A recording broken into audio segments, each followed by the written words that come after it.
Mr. Speaker, as I said earlier, that I'm sending them on behalf of the Minister, the Honorable Curtis L. Dixon, in regard to this statement. Mr. Speaker, I rise today to advise this Honorable House and the public of the report of the Tax Reform Commission, which was tabled in this Honorable House earlier today.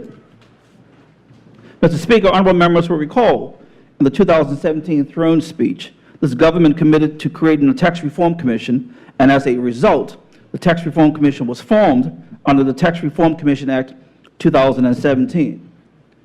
The purpose of the commission was to conduct a review of Bermuda's system of taxation and revenue collection and make recommendations on tax reform to Parliament. More specifically, the Tax Reform Commission was given the following mandate by the Minister of Finance: examine Bermuda's tax system and determine any measures that may be taken to best enable a system of taxation and revenue collection that is equitable, effective, efficient, competitive, and transparent. Increase public sector revenue yield from 17% of GDP to a minimum of 20% to 22% of GDP. And prepare and submit a report and recommendations in accordance with Section 7 of the Tax Reform Act. A 7-member team was assembled in order for the Commission to be able to carry out its duties, and the name of these members are: Chairman, Mr. Ronald Simmons, a partner at Moore, Stevens & Butterfield, Chartered Professional Accountants. Yours truly, Wayne Furbert, Junior Minister of Finance. The Honorable Jean Atherton, JP MP, Member of the Opposition. Donald Scott, former Secretary of the Cabinet, Head of the Civil Servant and Financial Secretary. Mitch Blazer, COO of Ironshore Inc. and CEO of Ironshore Bermuda. Economist Craig Simmons, and MGM Limited lawyer Brian Holder. Over the past 9 months, the Tax Reform Commission met on an average twice a week, conducting extensive research and due diligence to understand what options were needed to modernize Bermuda's tax system and provide proposals for the administration aid, which will be needed to support the recommendations combined within the Tax Reform Commission's report.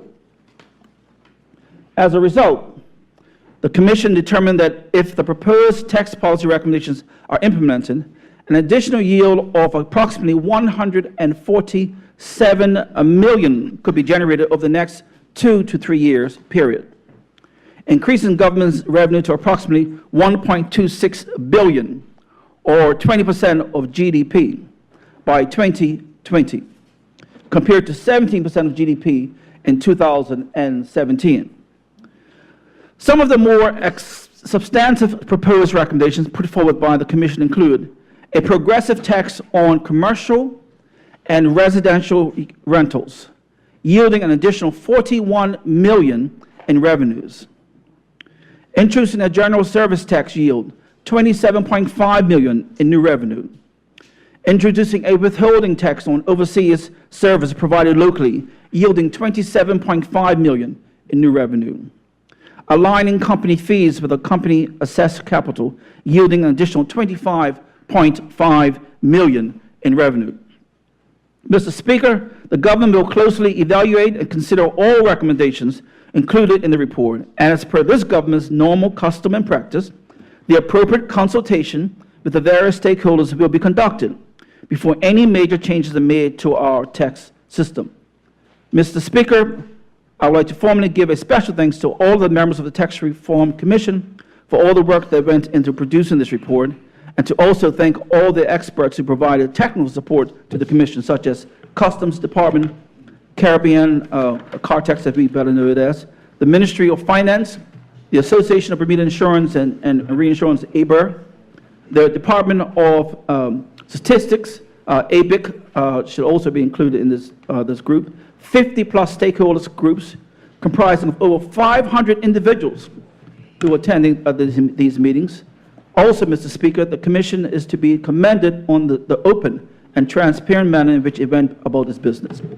Mr. Speaker, in closing, the government looks forward to implementing the appropriate recommendations included in the report in order to assist the government in meeting our fiscal targets and also to ensure that we fulfill our promise to provide a better and fairer Bermuda. Thank you, Mr. Speaker.